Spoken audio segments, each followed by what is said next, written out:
Olá pessoal, tudo bem? Pessoal, está sendo muito recorrente no Pinga Fogo perguntas sobre autismo e realmente é um tema muito importante. E devido a essa importância, eu convidei um amigo especial, Gustavo Gandolfo, um palestrante espírita, estudioso do assunto, uma autoridade e principalmente pai do Gustavinho, que é um menino portador de autismo e que vai nos explicar profundamente o que vem a ser isso, qual é o nosso comportamento e por que as crianças nascem com autismo. Então, apresento a vocês com muita alegria Gustavo Gandolfo, meu amigo, é com você, explica tudo isso pra gente.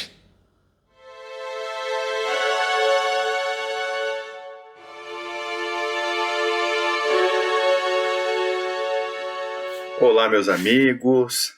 Fala, Tatinho, todo mundo aí da página. Bom, eu quero mandar o meu abraço a todos.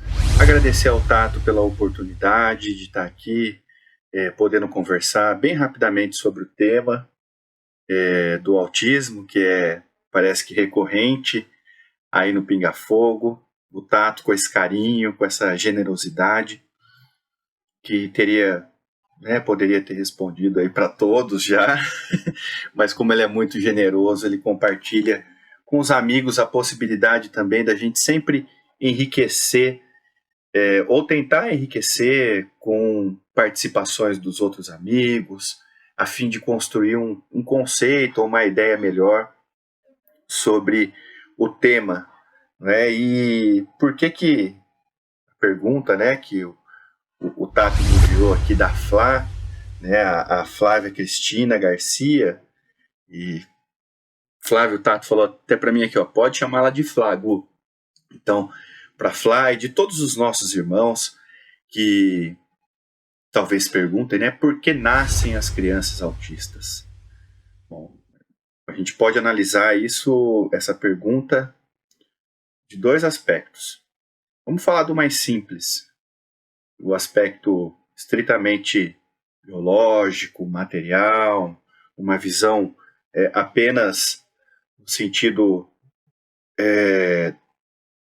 material sobre a vida, pensando aí a vida ainda numa perspectiva estritamente sem olhar para a visão espírita.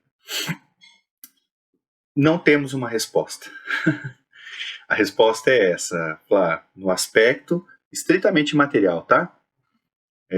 Nós não temos uma resposta, né? A ciência tem se debruçado muito sobre os estudos, então tem estudos que falam que isso corresponde a problemas da alimentação na gestação, outros falam de uma combinação de fatores genéticos dos pais, enfim, há uma infinidade de estudos, mas não há nenhum deles de forma robusta ou qualificada que possa responder em caráter definitivo sobre o prisma da ciência por que as crianças nascem autistas.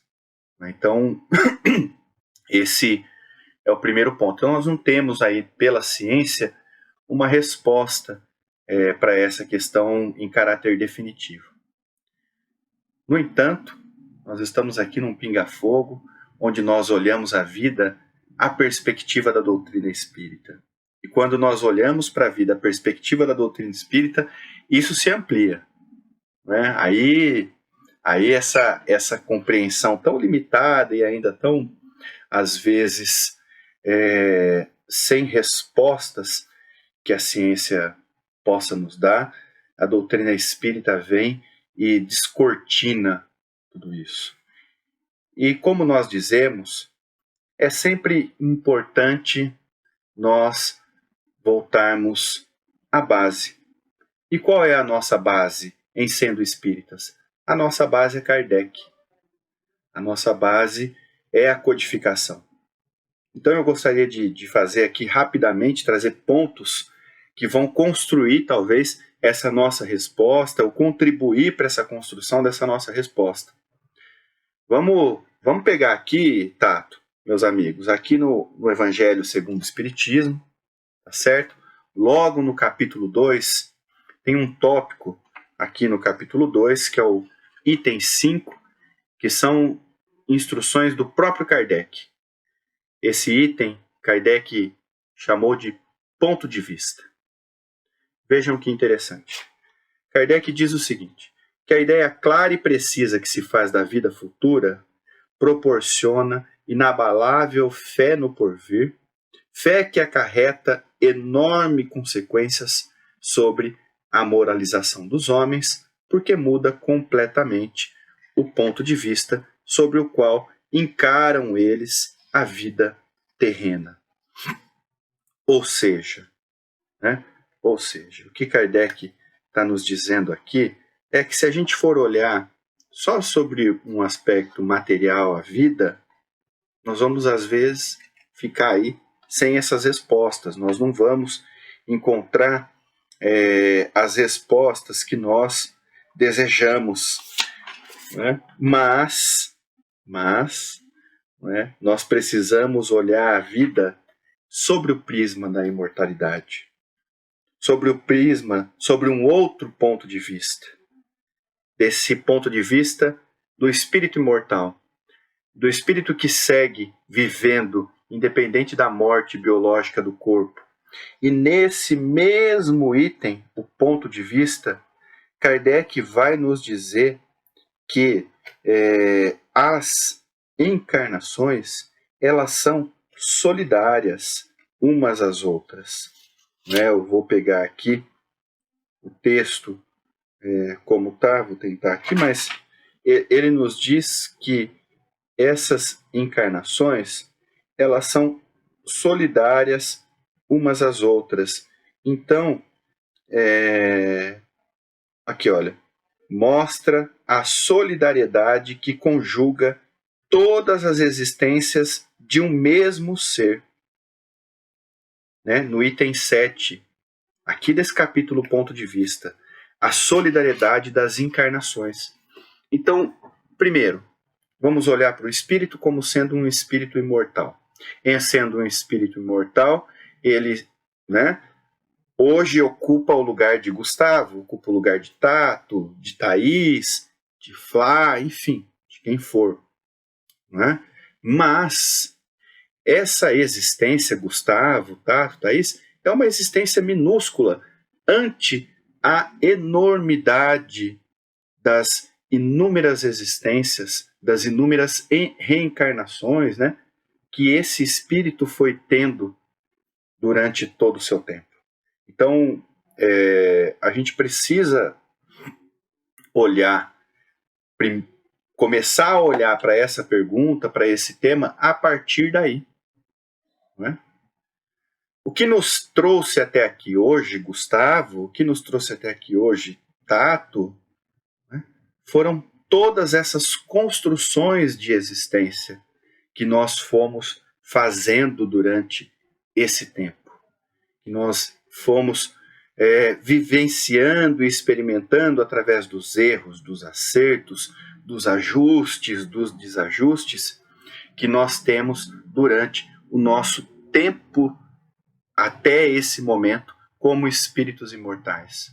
Opa, então peraí. Eu preciso então começar a olhar para esse ser que nasce autista, não como sendo uma condição dele, do ser imortal. Nós estamos falando do ser imortal, gente. Deles, o que trouxe ele até aqui. O que constituiu essa existência até aqui. Para que apresentasse essa característica, essa neurotipicidade, essa neurodiversidade que forjou, que o próprio espírito, com o auxílio dos espíritos superiores que trabalham na construção do ligamento entre o espírito e o corpo físico numa nova encarnação, como nos vai esclarecer André Luiz, foi esse próprio espírito, esse ser dotado dessas solidárias existências que modelou, que ajustou esse corpo físico para essa existência em sendo autista. Então, a gente já tem uma compreensão do porquê assim, em tese, né? Do porquê. Essas sucessivas reencarnações, foram nos trazendo até aqui. Ok.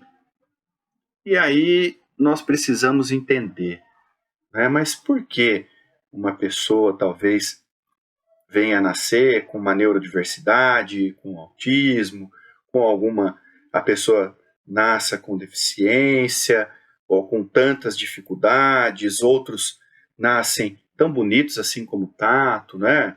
Como eu, mesmo Tato com a barba, né, que precisa tirar. Mas por que as pessoas nascem diferentes umas das outras? Por que as questões são tão diferentes? Porque o autismo, meus amigos, é só uma condição, não é? É só uma de tantas condições, uma de tantas diferenças que nós temos entre uns aos outros.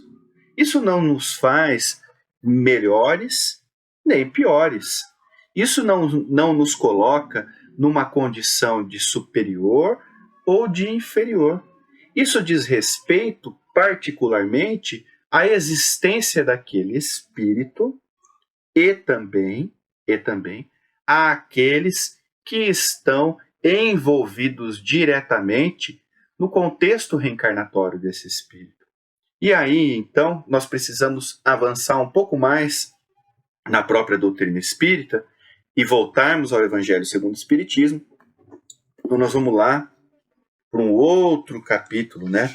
A gente vai aqui, ó, a gente vai abrir aqui o capítulo 5º do Evangelho segundo o Espiritismo, que é Bem-aventurados os aflitos, e nós vamos ver que próprio Kardec, vai nos trazer duas situações. Né? Ele vai nos colocar aqui no item 4, as causas atuais das nossas aflições ou as causas anteriores das aflições. Né? Nesse caso, no caso do autismo, em considerando, né, que essa neurodiversidade, né, em considerando que o autismo ele corresponde a um comprometimento motor, sensorial e algumas vezes intelectual, nós temos que falar então dessas causas anteriores à aflição. E Kardec vai dizer aqui, olha, se há males nesta vida cuja causa primeira é o homem, outras há também os quais, pelo menos na aparência, ele é completamente estranho, e que parecem atingi-lo como por fatalidade. E aí ele vai falar sobre acidentes, outros problemas, flagelos, enfermidades de nascença, e é bom, sobretudo, as que tiram tantos os meios infelizes de ganhar trabalho, as deformidades, a idiotia, o cretinismo. E lembrando, meus amigos, que essa linguagem era a linguagem que a ciência usava na época. Era uma linguagem que se tinha, o vocabulário que se tinha da época. Né? Então, Kardec não tinha como escrever com termos que não existiam. Né? Então, os termos que tinham eram esses. E aqui ele vai dizer, os que nascem nessas condições, certamente nada hão de ter feito na existência atual para merecer, sem compensação. E aí ele vai dizer, então, aqui, que isso corresponde, né, ocupar essa condição corresponde à causa anterior, a existências anteriores. Por isso que nós começamos ali, pelo ponto de vista sobre a solidariedade das encarnações. Por isso que nós começamos ali por esse ponto, para lembrar que nós estamos falando de um espírito imortal, né? Para lembrar que nós precisamos olhar para o espírito que provisoriamente ocupa um corpo, e não para um corpo que tem um espírito. São questões muito diferentes. Isso é muito importante nós recordarmos e nós lembrarmos quando nós olhamos seja qual for a causa que nós desejamos investigar. Não é? Daí a necessidade que o professor Eurípides nos convida a refletirmos sobre a pedagogia do espírito, né? A olharmos para a necessidade de educarmos o espírito para além das condições materiais, reconhecermos naquele ser que hoje provisoriamente ocupa determinada condição, nome, seja o que for, como um ser imortal em evolução, como um ser cujas existências estão todas conectadas umas às outras. Então nós vemos daí que isso, né, o autismo, como qualquer outra condição, dessas questões, né, como qualquer outra neurodiversidade, neurotipicidade, né, ele está ligado a ajustes que nós temos ou não perante outras existências. A partir daí, nós vamos lembrar de uma fala do Chico. Uma fala do Chico, o Tato já até usou ela outras vezes no Pinga Fogo, aquela fala do Chico lá do Pinga Fogo, na qual o Chico vai trazendo ali que aquele que muitas vezes escapa da vida ou deixa a vida por vias dolorosas de atentar contra a própria vida, o Chico vai dizer ali, então, que esse espírito, ele acaba por trazendo, uma vez que ele comprometeu o teu organismo espiritual, tese, né, perispiritual, ele vai trazendo ajustes em determinada área, em determinada condição. Então, vamos olhar essa fala do Chico, porque essa fala do Chico é muito importante, porque ela nos remete àquela ideia que nós começamos a fazer e ao que nós temos também no Livro dos Espíritos, quando Kardec vai nos trazer aqui o quê? Aqui no capítulo 4º, ele vai trazer aqui sobre a justiça da reencarnação. Eu não vou ler, porque senão vai ficar muito longa a resposta. E também ele vai falar aqui das provas. E aí na pergunta 258 do Livro dos Espíritos, Kardec pergunta se quando na erraticidade, antes de começar uma nova existência, tem o espírito consciência e previsão do que lhe sucederá no curso da vida terrena. A resposta dos espíritos: ele próprio escolhe o gênero das provas, porque há de passar e nisso consiste o seu livre-arbítrio. Pergunta A. Não é Deus, então, que lhe impõe as tribulações da vida como castigo? Nada ocorre sem a permissão de Deus. Deus que estabeleceu todas as leis. Deus lhe deixa a inteira responsabilidade dos seus atos e das consequências a que estes tiverem. Então, meus amigos, nós precisamos, a partir daí, ver o quanto a doutrina espírita é libertadora, porque ela nos convida a um Deus de amor, a um Deus que o Cristo nos ensinou a chamar de Pai. A esse Pai que deixa a ação pode ser nossa, mas a reação está na pauta da misericórdia dele. E nós precisamos lembrar que em Deus sendo amor, a lei de amor é a lei que rege, é a lei que vai trabalhar e conectar todas as outras leis. Todas as outras leis. Todas as outras leis estão subordinadas à lei de amor, de justiça e de caridade. Nós temos aprendido isso também no Livro dos Espíritos. É preciso que a gente olhe para isso. Então, se nós estamos olhando sobre um aspecto material, nós dizemos que isso são apenas provas ou expiações, que esses espíritos cometeram suicídio e que eles estão sendo castigados por Deus, né? Ou que eles não têm sentimento.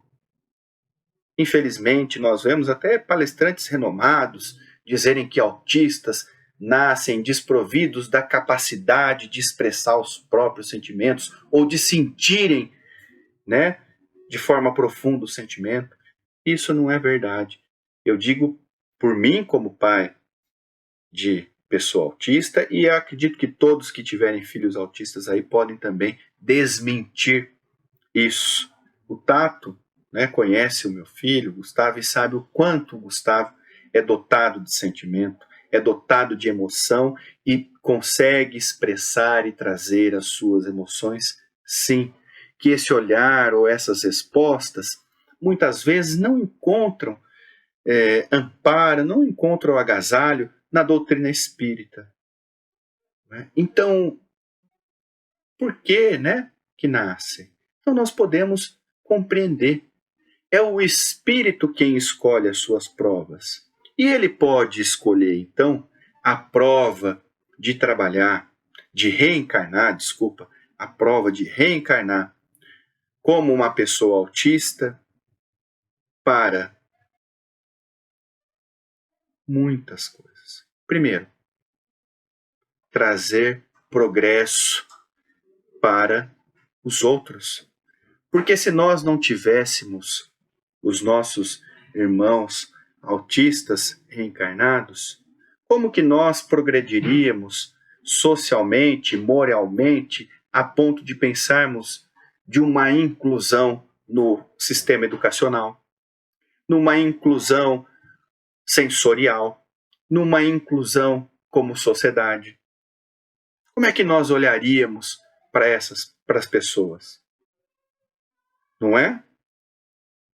Vejamos a importância disso.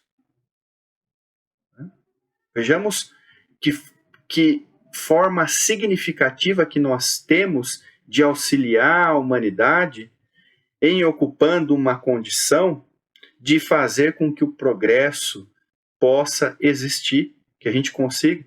Os nossos irmãos que estão na surdez, na cegueira, que contribuíram para o desenvolvimento, no caso dos nossos irmãos na surdez, da linguagem, de uma nova forma de linguagem para a comunicação. Os nossos irmãos que estão na cegueira, que contribuem para a sociedade crescer, para uma sociedade que possa ter olhos de ver para além das vistas materiais de uma córnea estritamente física. Então podemos olhar sobre esse primeiro prisma do progresso. Podemos olhar, é evidente, para o prisma da condição daquele espírito em que necessita de um ajuste e que ele escolhe essa prova para, como sendo uma de suas formas de se ajustar perante a vida. E isso não significa sofrimento, porque, meus amigos, vamos lá, independente da condição de neurodiversos ou não, da nossa condição de neurodiversidade ou não, nós todos não temos aflições, nós todos não temos dificuldades, nós todos não temos limitações. Eu sempre digo que a limitação está no olho de quem enxerga. Não é? Mas nós todos temos limitações e dificuldades. Jesus nos disse, não é? Jesus nos disse, no mundo só tereis aflições. No mundo tereis aflições, mas tem de bom ânimo, eu venci o mundo. No mundo tereis aflições. Esse mundo, esse momento, nós ainda, a Terra, ocupando a condição que ocupa, ainda é um país, é um planeta na qual a aflição faz parte. Então, podemos olhar como uma das formas de ajuste, como todas as outras, como tantas outras formas que nós temos de ajuste da nossa própria consciência perante a vida, perante a imortalidade, perante essas existências. Então podemos olhar sobre esse prisma.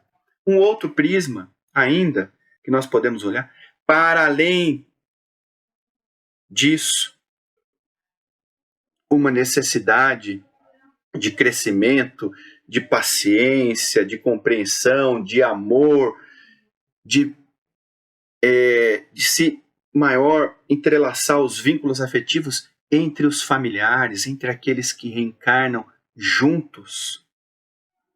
O quanto nos pede do nosso compartilhar de amor. Então nós podemos olhar porque nascem os autistas, mas por que a gente não pergunta, né? Por que nascem tantas outras questões? Por que não acontecem tantas outras questões? É que nós, às vezes, ainda olhamos para o aspecto material e enxergamos a vida sobre essa existência como sendo uma existência descolada, talvez, de outras. Né? Daí a fala do Chico. Né? Ser importante.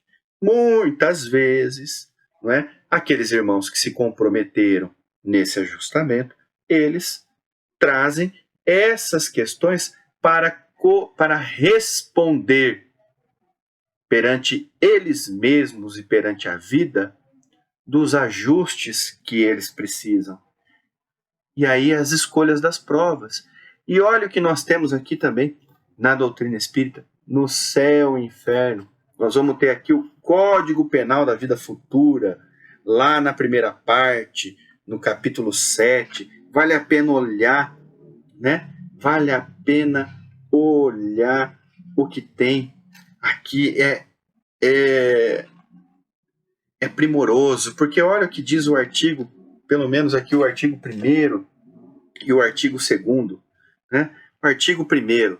A alma ou o espírito sofre na vida espiritual as consequências de todas as imperfeições que não conseguiu corrigir na vida corporal. O seu estado feliz ou desgraçado é inerente ao seu grau de pureza ou impureza. Artigo 2º. A completa felicidade prende-se à perfeição, isto é, à purificação completa do espírito, que nós sabemos que estamos distante ainda de alcançar. Toda imperfeição é, por sua vez, causa de sofrimento e de privação de gozo, do mesmo modo que toda perfeição é fonte de gozo e atenuante de sofrimento. Ou seja, toda imperfeição é causa de sofrimento e de privação de gozo. E se nós olharmos, então, para a reencarnação ou, né, para o autismo como uma condição apenas de sofrimento, nós vamos poder enxergar aí essa situação. Mas se nós olharmos aí sobre esse aspecto amplo que nós estamos conversando aqui até agora, nós vamos perceber que assim como nós, todas as imperfeições que nós trazemos vão comprometer a solidariedade das nossas existências, inclusive esta que ocupa. Mas isso não quer dizer que Deus está nos punindo ou que Deus está enviando um filho autista para nos punir. Né? Nada disso, nada disso. E o último ponto, o Tato falou, Gu, manda um vídeo curtinho, vocês desculpa, gente, é que eu vou e me empolgo nesse tema, não tem como. O último ponto que eu separei aqui para vocês está aqui nesse livro, ó, Pelos Caminhos da Mediunidade Serena, da Ivone do Amaral Pereira. Esse livro aqui é uma coletânea de entrevistas e textos da professora Ivone, né, da Ivone. Ela, né, que tinha poucas entrevistas, e eles pegaram e juntaram aqui todas as entrevistas que ela já deu perante a vida dela e transcreveram. Então aqui são palavras da própria Ivone, mais nada. Né? E aqui, né, nós vamos ver o seguinte, A Ivone, nós sabemos que inúmeras existências ela deixou a vida pela via do suicídio. Inclusive a existência anterior à existência de Ivone, ela também havia suicidado. E vocês sabem o que ela fala aqui numa das entrevistas? Qual foi a prova que ela teve para ajustar-se perante a vida? Uma das provas que ela teve foi trazer a psicografia do Memórias de um Suicida. E ela diz que os outros livros foram todos de acordo. Então nós temos que parar com essa ideia de que nós somos punidos ou que nós seremos punidos. Porque, meus amigos, se a lei é de amor, pensamos o seguinte: se eu ferir profundamente a mim e outras consciências, eu não posso pedir a Deus, por exemplo, fui uma pessoa que na Segunda Guerra fazia muitas experiências e cegava a todos. Eu não poderia pedir uma nova existência na qual eu reencarnaria como um médico para curar pessoas com problema na visão em países ainda em condição muito com dificuldade de saúde? Por que não? Nós acreditamos que nós ainda acreditamos na lei de Talião, no olho por olho, dente por dente, e não é isso. Nós aprendemos com a doutrina espírita e mais aprendemos com Jesus que Deus é amor, e a lei de Talião foi totalmente afastada. Então nós precisamos ter esse olhar mais amplo que a doutrina espírita nos convida. Bom, espero ter respondido da forma mais breve que eu pude para todos vocês. Nós poderíamos marcar aí uma tarde, bater um papo a tarde toda sobre isso. Não esgotaríamos o tema, mas pelo menos dei alguns caminhos aí para todos vocês. Quero deixar o meu abraço para o Tato, para todos os meus amigos, e fiquem com Deus. Obrigado, gente. Pessoal, vocês ouviram bem. Gustavo, muito obrigado, meu amado. Você nos esclareceu profundamente o que vem a ser isso.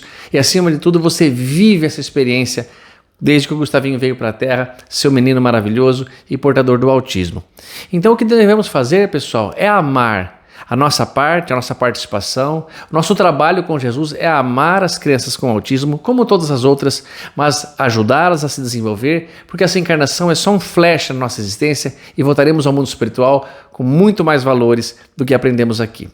Um beijo a todos vocês, espero que tenham gostado, fiquem todos com Deus.